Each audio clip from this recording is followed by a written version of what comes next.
1 Samuel 9. There was a man of the tribe of Benjamin, whose name was Kish, the son of Abiel, the son of Zerah, the son of Bechorath, the son of Ephiah, a Benjamite, a mighty man of influence and wealth. Kish had a son named Saul, a choice and handsome man. Among the sons of Israel there was not a man more handsome than he. From his shoulders and up, he was a head taller than any of the people.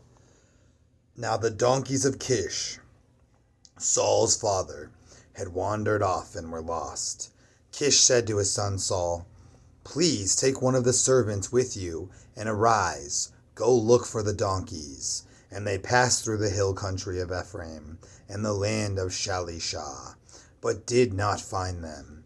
Then they passed through the land of Shalim, but they were not there, and the land of the Benjamites, but they still did not find them. When they came to the land of Zuph, Saul said to his servant who was with him, "Come, let us return, otherwise my father will stop worrying about the donkeys and become anxious about us."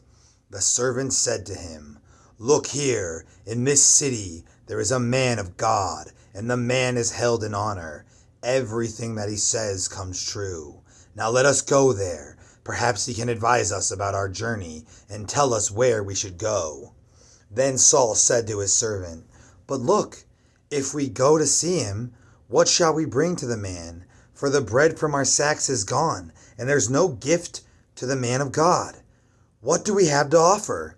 The servant replied again to Saul, "Here in my hand I have a quarter of a shekel of silver. I will give that to the man of God, and he will advise us as to where we should go on our journey to find the donkeys."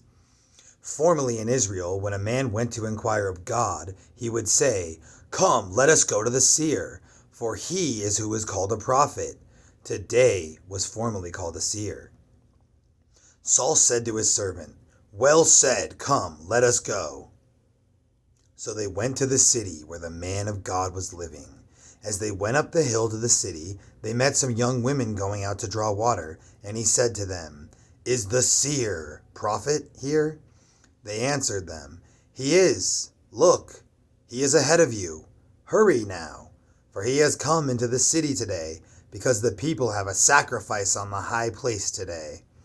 As you enter the city, you will find him before he goes up to the high place to eat. For the people will not eat until he comes, because he must ask the blessing on the sacrifice. Afterward, those who are invited will eat. So go up now, for about now you will find him." So they went up to the city, and as they came into the city, there was Samuel coming out toward them to go up to the high place. Now a day before Saul came, the Lord had informed Samuel of this, saying, "About this time tomorrow I will send you a man from the land of Benjamin, and you shall anoint him as a leader over my people Israel, and he will save my people from the hand of the Philistines. For I have looked upon the distress of my people, because their cry for help has come to me." When Samuel saw Saul, the Lord said to him, "There is the man of whom I spoke to you. This one shall rule over my people as their king." Then Saul approached Samuel in the city gate and said, "Please tell me where the seer's house is." When Samuel saw Saul, the Lord said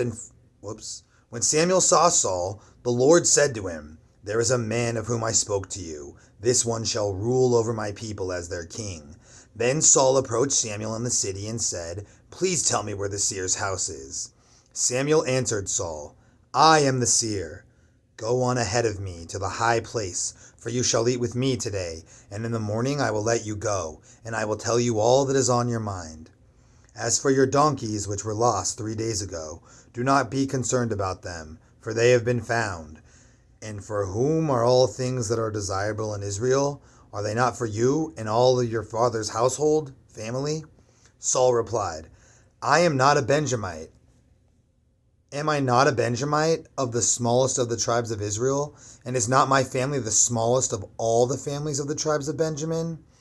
Why then have you spoken this way to me, as if I were very important?" Then Samuel took Saul and his servant and brought them into the hall at the high place, and gave them a place to sit at the head of the persons, about 30 men who were invited, while the rest ate outside. Samuel said to the cook, "Bring the priest's portion that I gave you, regarding which I told you. Set it aside." Then the cook lifted up the leg, thigh, with the meat that was on it, indicating that it was the priest's honored portion, and placed it before Saul. Samuel said, "Here is what has been reserved for you. Set it before you and eat, because it has been kept for you until the appointed time, ever since I invited the people." So Saul ate with Samuel that day. When they came down from the high place into the city, Samuel spoke with Saul on the roof of his house. They got up early the next day, and at dawn Samuel called Saul, who was sleeping on the roof, saying, "Get up, so that I may send you on your way." Saul got up, and both he and Samuel went outside. As they were going down to the outskirts of the city, Samuel said to Saul, "Tell the servant to go on ahead of us, that he may pass by, but you stand still now, so that I may proclaim the word of God to you."